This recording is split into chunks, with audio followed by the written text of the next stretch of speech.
ઘનશ્યામ ચરિત્ર પાઠ 20 અને 21। ભક્તિ માતા કૂવા પાસે પાણી ભરવા ગયા અને કૂવામાં ડોક્યું કર્યું તો કૂવામાં શું જોયું? દાનવ જોયા, બ્રાહ્મણ જોયા, ભગવાનને જોયા કે ભૂતને જોયા? સાચો જવાબ છે ભૂતને જોયા। ઘનશ્યામ કૂવામાં પડ્યા તરત જ બધા ભૂત જાગી ગયા અને ઘનશ્યામને પકડવા લાગ્યા। તો ત્યારે ઘનશ્યામમાંથી શું નીકળવા લાગ્યું? તેજ, પરુ કે લોહીની ધારા?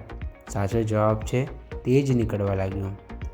ભૂતોએ કોને આજીજી કરી? ઘનશ્યામને, હનુમાનજીને કે ધર્મદેવને? સાચો જવાબ છે ઘનશ્યામને। અયોધ્યામાં રોજ સાંજે ઘનશ્યામ કોની સાથે કુસ્તી દાવ રમે? હનુમાનજી સાથે, ભીમસંગ સાથે કે કેસરી રંગ સાથે? સાચો જવાબ છે કેસરી રંગ સાથે। મોટા મલ્લો મારા નાનકડા ઘનશ્યામને મારી નાખશે તો? આવી ચિંતા કોને થવા લાગી? ભક્તિ માતાને, ધર્મપિતાને કે ચંદા માસીને? સાચો જવાબ છે ધર્મપિતાને। જય સ્વામિનારાયણ।